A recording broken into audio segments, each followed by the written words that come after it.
You caught it! What's up guys? Today I'm going to show you what is undoubtedly the best Nerf sniper blaster that I've ever used. This here is the Milsig M79 foam dart blaster, which is a select fire, either HPA or CO2 powered blaster. To fire this blaster, all you need to do is pull the trigger. There's no manual cocking of springs involved. Whoa, you can like spray that. All you need to do is pull the trigger.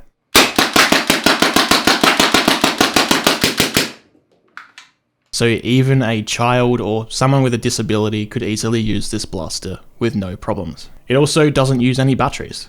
It can shoot a variable velocity anywhere from 200 FPS all the way up to 400 FPS, depending on how far you turn the dial and how much power you want out of it. On the full auto setting, it can shoot 12 darts per second, flying through the air at your opponent, and it also has the accuracy of a Springer with the rate of fire of a flywheel blaster. Before I get started on the video today, I just want to thank Milsig for sending me the base model blaster, and then I also want to thank the Australian distributor Spectres Nerf Workshop, as well as the US distributor Frontline Foam, for both sending me some of the accessories I'm using to complete the blaster. I'll leave links to both of those stores down below. First of all, I must admit, I kinda had low expectations for this blaster after seeing one of the first reviews to come out for it. But as it turns out, now that I actually have it in my hands, I can tell you that if you actually follow the instructions from Milsig and use 800 PSI of pressure, this blaster works flawlessly.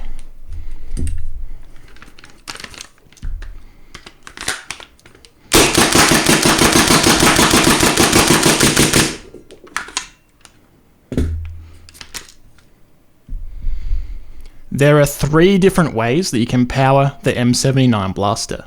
The most simple one, in my opinion, is the CO2 stock. It simply screws into the rear of the blaster and locks in place with a bolt so that you can't accidentally unscrew it. If you fully collapse the actual buttstock itself, it reveals an end cap that you simply unscrew to insert a CO2 bulb. These are 16 gram bulbs, so they're actually larger than the ones Airsoft uses. Insert that with the nozzle pointing backwards, push it in there, screw the cap back on, and then give the cap a slap to pierce the bulb. These particular bulbs I'm using were advertised as bicycle tire inflators, so you should be able to find those online. I just found them on eBay. Once you've pierced the bulb, if you simply pull the trigger and it fires, you know you've done everything correctly. The CO2 bulb provides just over 800 PSI that the blaster requires to function. It's actually what I used most of the day for the gameplay. I was getting about 54 shots out of a bulb at the 300 FPS setting, so with worker 20 round mags, you're getting about 2.5 mags worth out of a single CO2 bulb. What I was simply doing is using 2 mags worth, so 40 shots. Then with this screw at the front, you can actually jettison the rest of the CO2 so you can change the bulb early. The next way to power the blaster is with Milsig's own 13CI 3000 PSI bottle stock. This simply screws on pretty much the same way the CO2 stock does. The bottle is wider than a standard buffer tube, so you'll have to use the special stock that comes with it or find something the same size. You fill the bottle through this male jack on the side. I used a manual pump for this, but you could preferably use a compressor capable of 3000 PSI. Whichever method you use, just be aware of the heat generated while you're filling it. If you're using a compressor, it's going to fill it a lot quicker than a manual pump, so the tank itself will get pretty warm. You might want to keep the tank inside a tub of water while you fill it, just to disperse the heat.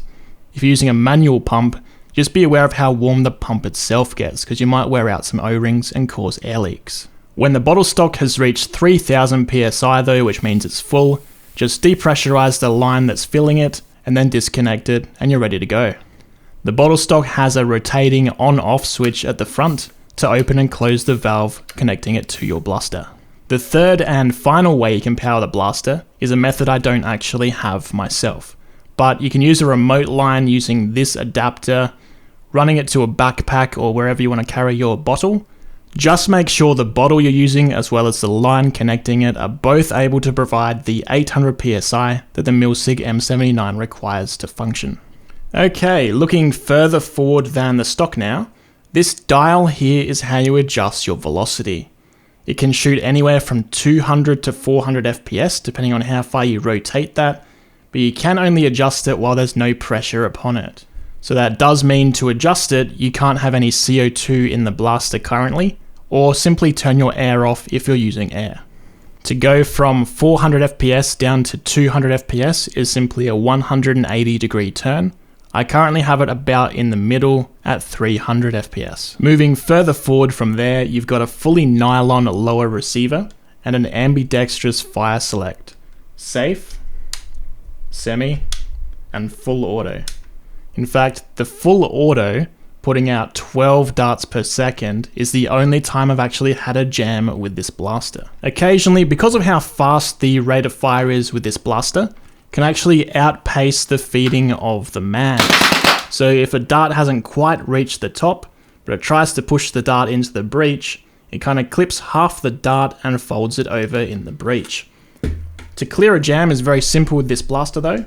Simply pull back on the charging handle and the bolt resets so you can get the dart out. Some potential ways you could try to solve this issue if you do want to use full auto would be to add a stronger spring into your mags. Potentially you could try some dry Teflon lubricant inside the mags, or finally step down to a weaker return spring in the blaster itself. That'll lower your rate of fire and stop the issue. Me personally, I'm just going to use it on semi-auto and have no issues at all. I don't really need full auto when this is so accurate.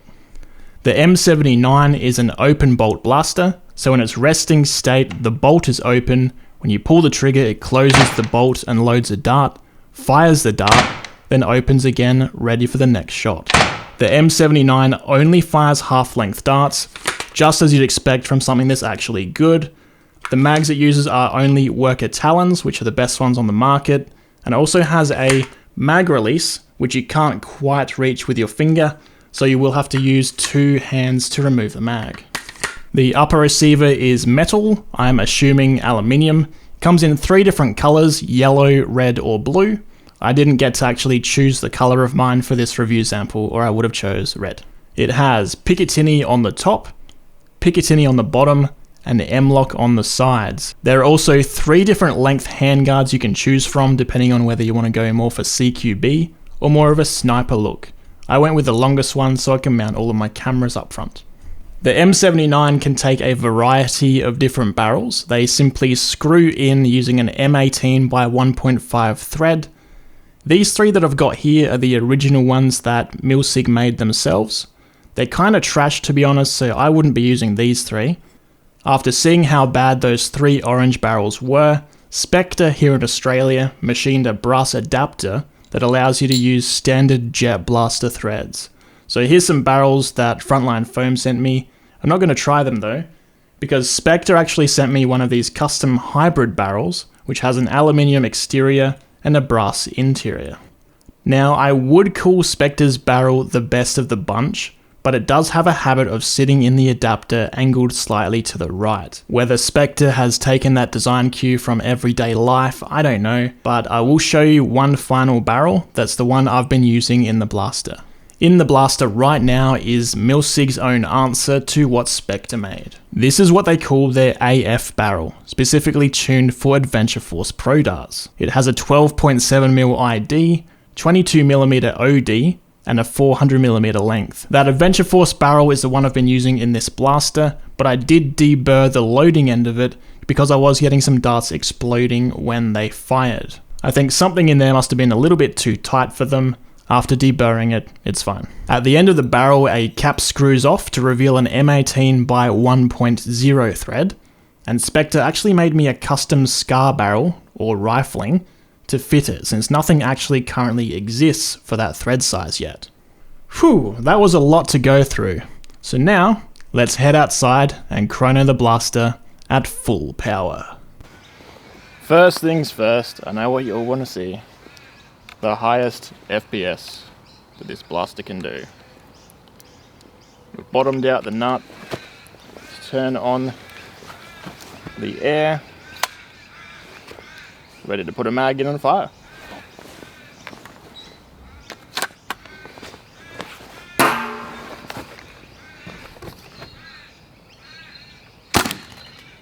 385, 409, 350, 404, 328, 318, 315, 392, 358, 382, 390, 357, 360, 336, 345, 337, 373, 353, 286, and that is 20 shots. At max power, we got a high of 409 feet per second. We did get some lows like 283, 318, and 315. When I went and inspected those darts though, I found the heads had blown off, so it could be because the heads blew off that it somehow affected the velocity of the darts. I wonder why. So instead of showing you the maximum velocity where a lot of Adventure Force Pro darts are still breaking from being fired, how about I show you my setting at 300 FPS for the games we play here. Not a single shot is allowed to go over 300 FPS, so let's see how it does.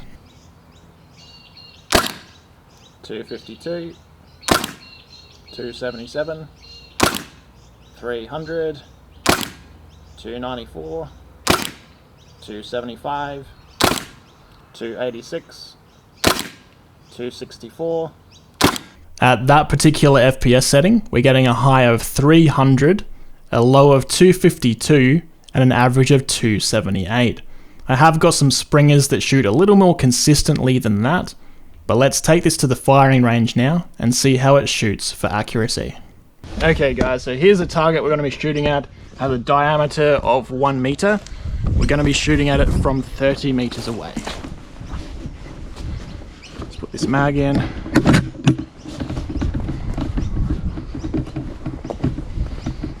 Show you some pretty cool tricks with this GoPro.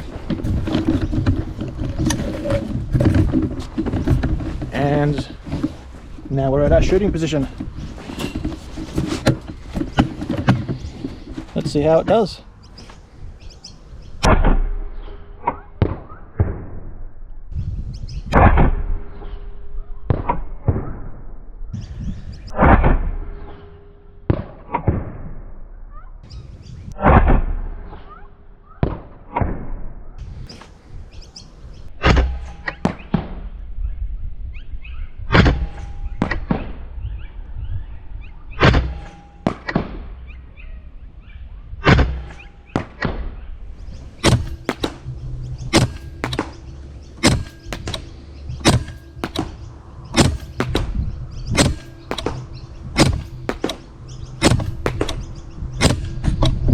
We're empty.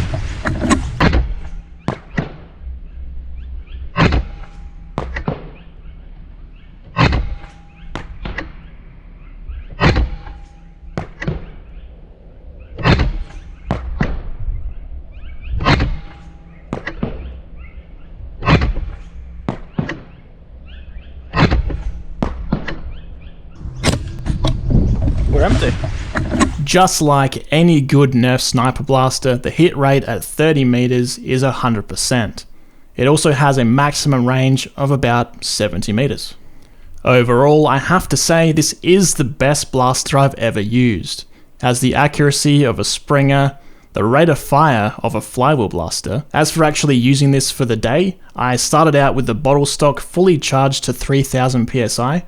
After I emptied that after about 200 shots, I'd say, I switched to the CO2 canisters for convenience. I didn't want to keep pumping up the manual pump all day.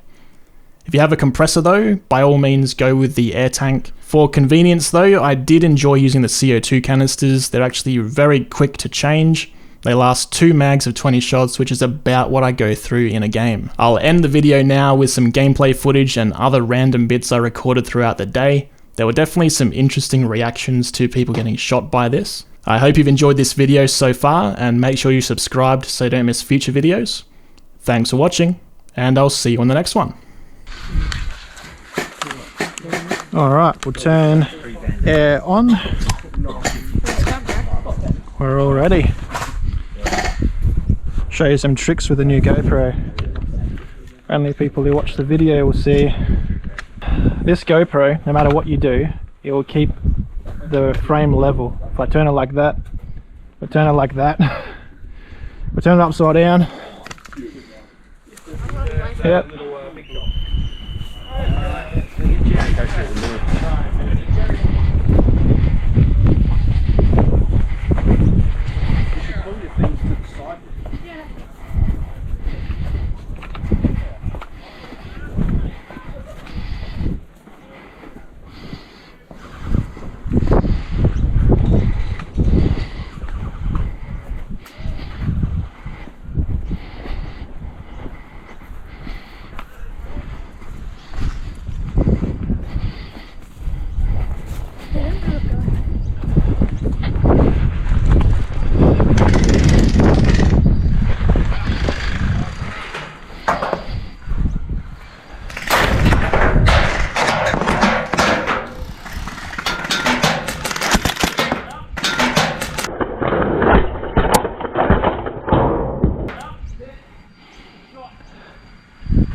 Snapshot.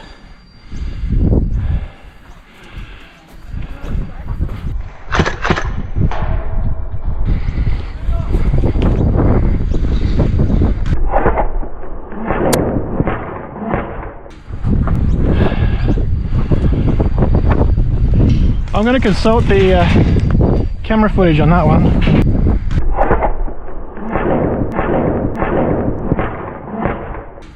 Pretty sure he got hit.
Oh, good one. Switch to CO2 because pumping it up with a manual pump was getting a bit tiring. How long did your CO2 get? That was the last. I think just over 40 shots, so I'll have to change it when I get to my third mag probably. Yep. I've only got 20 shots in there, so don't use them all up, maybe do 3. But just pull the trigger, aim at something. Oh, that's scope. You have to go fetch for the bullets later. Give someone else a go. That's big. Yeah, we go. Oh, kinda. Oh, Pull the trigger and it shoots. how do you run with this? I've got longer arms than you. Oh, wow. Aim at something. The scope's Zach. Oh, the scope. So that's how you shoot me. Probably not a good idea to stand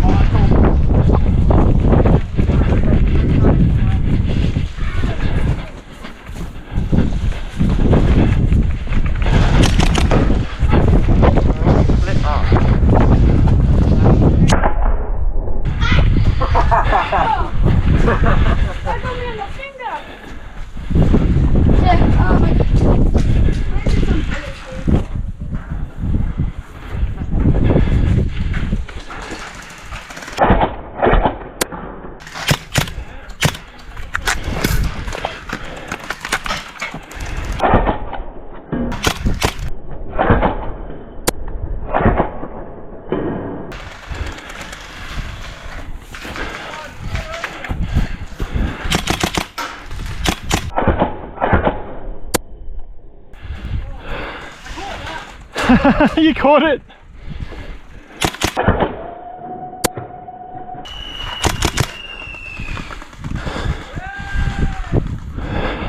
So that shot, you managed to catch it. I did, and then I picked up the other three that missed. But catching it is still out, right? I'm pretty sure I'm still out. This is an old school Nerf rules.